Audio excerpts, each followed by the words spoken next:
नमस्कार मित्रों, हरिओम। स्वागत है एक बार फिर आप सभी लोगों का आपके अपने चैनल पर, जहां मैं आप लोगों को योग, लाइफ स्टाइल, योग में रोजगार से संबंधित कई जानकारियां देता रहता हूं। इसीलिए मित्रों, अगर अभी तक आपने चैनल को सब्सक्राइब नहीं किया है तो चैनल को सब्सक्राइब कर ले और बेल आइकन जरूर प्रेस करिएगा, जिससे मेरे सारे जो वीडियोज हैं योग से रिलेटेड आपको सबसे पहले मिलते रहे।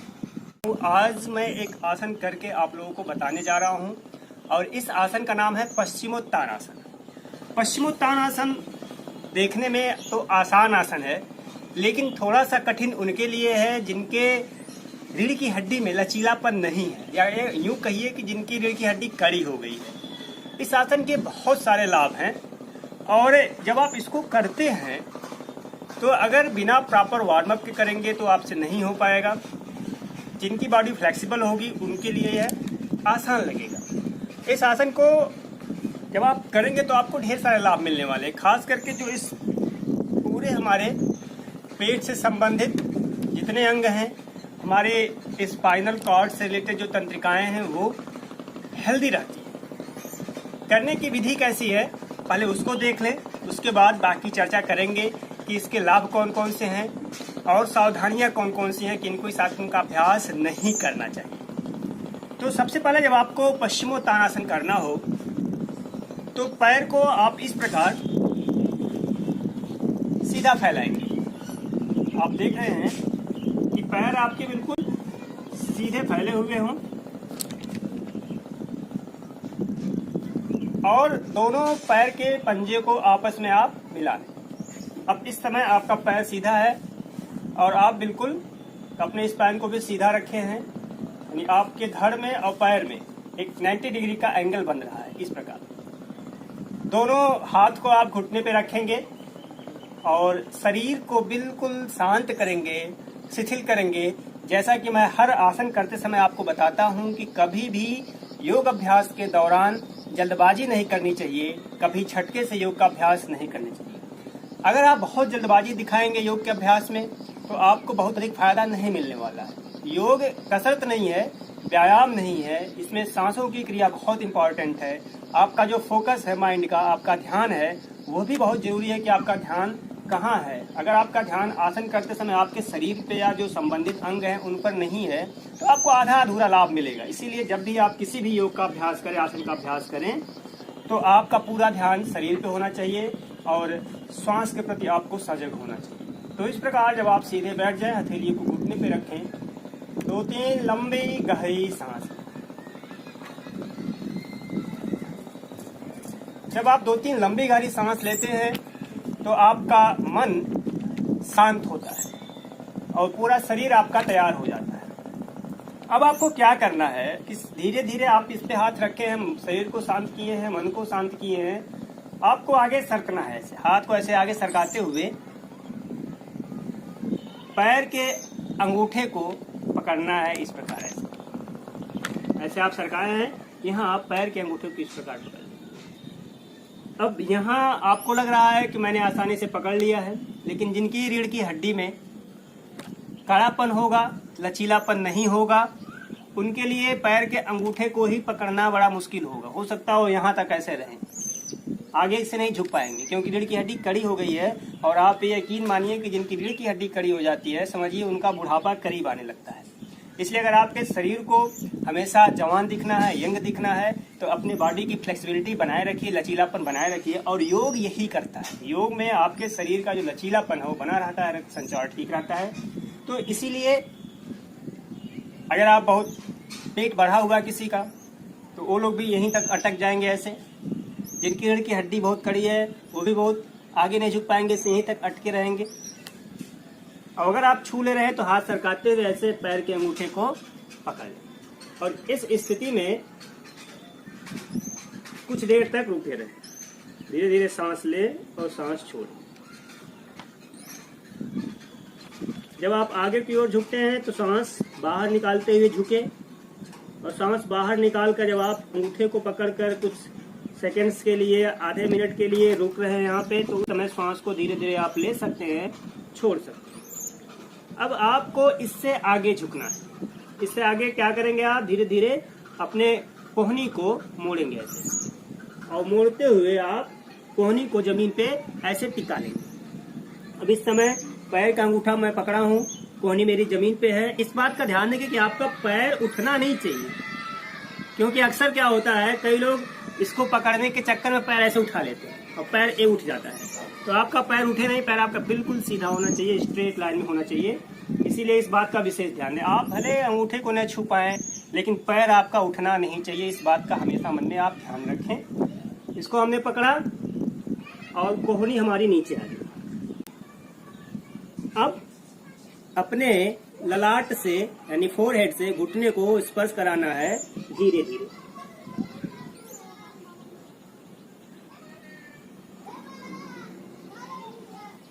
जब आप घुटने को स्पर्श करा देते हैं,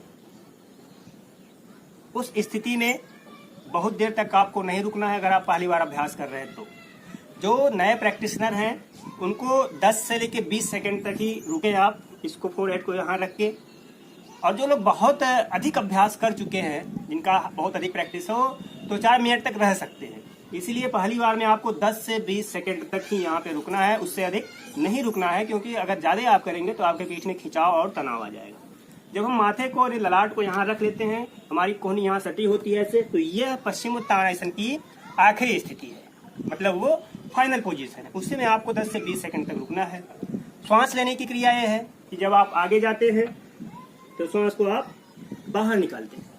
अगर आप सिर्फ 10 सेकंड के लिए रुक रहे हैं तो श्वास को बाहर निकाल कर ही रुकें। अगर आप 1 मिनट या उससे अधिक रुक रहे हैं तो धीरे धीरे आप सांस ले सकते हैं और धीरे धीरे सांस छोड़ सकते हैं। तो एक बार फिर देखें पश्चिमोत्तानासन का अभ्यास कैसे करना है। हथेली को यहाँ रखना है, धीरे धीरे आगे सरकाते हुए। पहले पैर के अंगूठे को पकड़ लेना है, कुछ देर तक यहाँ पे रुकना है। पूरे शरीर को फिर से शिथिल करना है। पीठ की मांसपेशियों को, हाथ की मांसपेशियों को शिथिल करना है, कोई तनाव ना रहे। जब शिथिल हो जाए तो सांस को फिर बाहर निकालते हुए धीरे धीरे कोहनी को मोड़ेंगे, रख लेंगे कोहनी, और ललाट को दोनों घुटने पे बीच में ऐसे हम टिकाएंगे। दोनों घुटने के बीच में ललाट को ऐसे रख देंगे।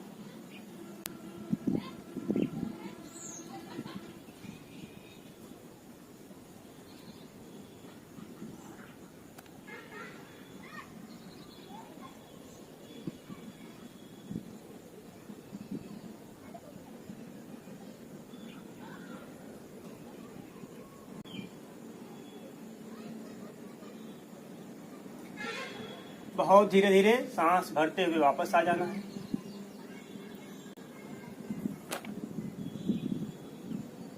मन को शांत करेंगे।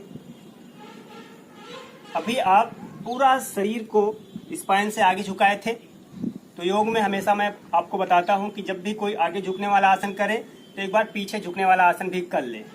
तो मान लिया हमने पश्चिमोत्तानासन का अभ्यास आगे झुके किया, तो आप पीछे झुकने वाला आसन कोई कर सकते हैं, चक्रासन कर सकते हैं, धनुरासन कर सकते हैं, भुजंगासन करते हैं। मैं भुजंगासन करके इसको बैलेंस करूंगा।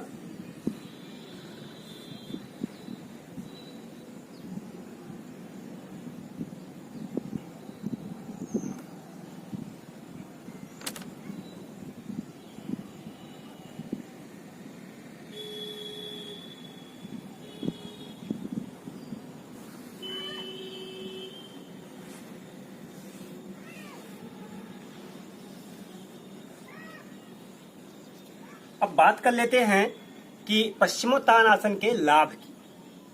अभी हमने विधि देखी, तो लाभ इसके कौन कौन से हैं आप खुद देख रहे हैं कि जब आप आगे झुकते हैं तो आपके पाचक अंग जो भी हैं, जो भी डाइजेस्टिव ऑर्गन हैं, वो बिल्कुल दबते हैं। पेट आपका पूरा दबता है। तो आपका जो स्टमक है यानी आमाशय, बड़ी आंत, छोटी आंत, लीवर, पैंक्रियाज, स्प्लीन, सब बिल्कुल दब के बहुत कम स्पेस में आ जाते हैं। तो जैसे कोई आप गोला दबाएं और फिर उसको रबड़ का रिलीज करें तो फैलता है, दबाते हैं तो सिकुड़ता है, छोड़ते हैं तो फैलता है। ऐसे ये है कि आप आगे झुकते हैं तो हमारे पेट के सभी अंग दबते हैं, तो वहां से ब्लड दूर फैलता है, और जैसे ही आप रिलीज होते हैं तो तेजी से ब्लड उसकी ओर आता है। तो इसलिए जिनका लीवर ठीक से काम नहीं कर रहा हो उनके लिए बहुत उपयोगी है। जिनकी बड़ी आंत, छोटी आंत, आमाशय यानी पूरे पाचन तंत्र में कमजोरी हो, ठीक से काम नहीं कर रहा है, तो वहां पे प्राण ऊर्जा का संचार तेजी से होता है इसके अभ्यास से। तो पाचक शक्ति हमारी बढ़ती है। जिनको डायबिटीज हो, शुगर हो, पैंक्रियाज यहाँ दबता है तो पैंक्रियाज की क्रियाशीलता बढ़ती है। जो पैंक्रियाज यानी अग्नाशय के अंदर बीटा सेल्स हैं जो इंसुलिन बनाती हैं, वह सक्रिय होती है, इसलिए इंसुलिन का उत्पादन भी तेजी से होता है। एक तो बात हो गई पाचक अंगों की। अब हम बात करेंगे हमारे श्वसन संस्थान की। तो जिनको श्वसन यानी इसमें रेस्पिरेटरी ट्यूब में सूजन हो, उनके लिए फायदेमंद हो, सूजन घटता है। जब हम पीठ को आगे की ओर झुकाते हैं तो हमारी रीढ़ की हड्डी से निकली हुई जितनी तंत्रिकाएं हैं नर्वस सिस्टम से संबंधित, वो तंत्रिकाएं सक्रिय होती हैं, उत्तेजित होती हैं। तो एक तो हमारे पीठ का लचीलापन बढ़ता है, स्पाइन हमारी लचीली होती है। दूसरे तंत्रिकाओं में एक जो सक्रियता आती है, इससे हमारा पूरा मन और शरीर सक्रिय होता है, हमारे शरीर का आलस्य दूर होता है। आप ये देख रहे हैं कि पैर आप पूरा फैलाएं तो नीचे घुटने के नीचे की मांसपेशियों में विस्तार होता है, फैलाव होता है। तो कई लोगों को देखते हैं कि जिनके पीछे यहाँ मांसपेशियां सिकुड़ जाती हैं, नली मुड़ जाती है, नली मोटी हो जाती है, उसके उपचार में भी यह पश्चिमोत्तानासन बहुत लाभदायक है। जब एक बार आप आगे झुकते हैं तो हमारे जो फेफड़े हैं, लंग्स, और उसमें सिकुड़न होती है, वो विस्तार नहीं होते पाते तो सिकुड़ते हैं। तो लेकिन फिर जब हम सीधे होते हैं तो फैलते हैं।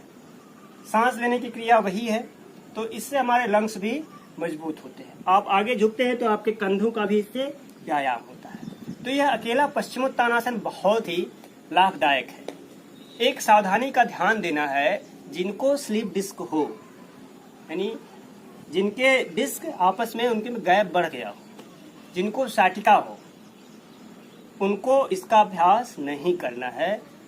अगर वो लोग कर लेंगे तो उनका दर्द बढ़ जाएगा। इसीलिए साटिका वालों को, स्लिप डिस्क वालों को इसका अभ्यास बिल्कुल नहीं करना है। जिनके पीठ में बहुत अधिक या कमर में बहुत अधिक दर्द हो, वो भी इस आसन का अभ्यास ना करें तो अच्छा है। यह अभ्यास महिलाओं के लिए भी बहुत उपयोगी है, खास करके मासिक धर्म से संबंधित जो इरेगुलरिटी है, जो अनियमितता है, जो गड़बड़ी है, वो भी इससे दूर होता है। हमारे जो यूरिनरी सिस्टम है, यानी मूत्राशय संस्थान, जो यूरिनरी ब्लैडर है, जो ट्यूब है, वो हेल्दी होती है इससे। तो यह अकेला पश्चिमोत्तानासन आप देख रहे हैं कि हमारे पूरे स्पाइनल सिस्टम के लिए, या जो भी स्पाइन का एरिया है, पीठ के लिए, पीठ की मांसपेशियों के लिए, पेट के लिए, पाचक अंगों के लिए, लंग्स के लिए, रेस्पिरेटरी ट्यूब के लिए बहुत उपयोगी आसन है। पीठ की मांसपेशियों में जो तनाव होता है वो भी इससे दूर होता है। जिनको कमर दर्द, पीठ दर्द, साटिका और वो स्लिप डिस्क की प्रॉब्लम हो, उनको नहीं करना है। बाकी सभी लोग इसका अभ्यास कर सकते हैं। यह बढ़े हुए वजन को कम करता है। इसका अगर आप नियमित अभ्यास करते हैं तो आपका पेट कभी बढ़ेगा नहीं, इस बात की गारंटी है। ध्यान यही देना है कि बहुत धीरे धीरे करना है, झटके से नहीं करना है। आपसे जितना हो पाए उतना ही करिए। शुरू में अगर आपका वहां नहीं जाता है, पैर अंगूठे को नहीं छू पाते हैं, तो अंगूठे को मत छूइए, आप इसको पकड़ लीजिए, पैर के टखने को पकड़ लीजिए, यहाँ रुके रहिए। अगर आप यहाँ तक पहुंच पाते हो तो यही पकड़ के कुछ देर तक रुके रहिए। और टारगेट हमारा होना चाहिए कि धीरे धीरे हमको पैर के अंगूठे को पकड़ना है। आप पैर के अंगूठे को नहीं पकड़ रहे हैं तो पैर के पंजे को पकड़ लीजिए, पंजे को पकड़ के कुछ देर तक इसमें रहिए। मतलब आपकी पूरी सुविधा है, आप अपने शरीर की लचीलेपन के अनुसार, अपने शरीर की क्षमता के अनुसार ही इस आसन का अभ्यास करें। एक बात का इसमें ध्यान देना है कि शुरुआत में आप जल्दबाजी बिल्कुल ना करें कि हाँ हमको किसी का देखा देखी पहले दिन मैं अंगूठे को पकड़ लूंगा। बहुत से लोग यहाँ तक कर पाते हैं, आप यहीं कुछ देर तक रुके रहें, यहाँ पैर को पकड़ लें। थोड़े दिन के अभ्यास के बाद आप यहाँ तक पहुँचेंगे तो यहाँ इसको पकड़ के अभ्यास करें, फिर आप आगे और पकड़ के अभ्यास करें। यहाँ तक पहुँच जाए तो आप पैर के पंजे को पकड़ कर अभ्यास कर सकते हैं। कुछ देर तक इसी में रुकें, और बाद में जब आपके रीढ़ की हड्डी का लचीलापन बढ़ जाए, आपकी रीढ़ की हड्डी लचीली हो जाए, तो आप पैर के अंगूठे को पकड़ लेंगे। पैर के अंगूठे को पकड़ लेंगे तो उसके बाद आप कोहनी को आगे झुकाएं, उसके बाद आप इसको टच। तो कुल मिला जुला कर मेरे कहने का मतलब यही है कि इसका अभ्यास धीरे धीरे ही बढ़ाएं, जल्दबाजी बिल्कुल भी ना करें। नहीं तो आप अगर जल्दबाजी दिखाएंगे, सोचेंगे कि एक ही दिन में हम पकड़ने की कोशिश करेंगे, तो आपके पीठ की मांसपेशियों में खिंचाव भी आ जाएगा। पता चलेगा कि आपका दर्द बढ़ गया पीठ का, या पीठ में दर्द है तो खिंचाव हो गया, तो आप 2-4 दिन तक अभ्यास बिल्कुल नहीं कर पाएंगे। इसीलिए कभी भी जल्दबाजी ना करें, धीरे धीरे ही इसका अभ्यास करें। बहुत ही अच्छा आसन है, और इस आसन को करने के बाद एक उल्टा यानी पीछे झुकने वाला आसन जरूर कर लें। बाकी सारी चीज़ें मैंने आपको बता ही दी हैं। अगर इसके बाद भी आपके मन में कोई प्रश्न रह जाता है, कुछ और पूछना चाहते हैं इस आसन से संबंधित, तो आप कमेंट बॉक्स में जाकर पूछ सकते हैं। अगर अभी तक आपने चैनल को सब्सक्राइब नहीं किया है तो आप चैनल को सब्सक्राइब कर लें और बेल आइकन जरूर दबाइएगा, जिससे मेरे सारे लेटेस्ट वीडियोज हैं वो आप तक पहुंचते रहें। मित्रों बहुत बहुत धन्यवाद। हरिओम।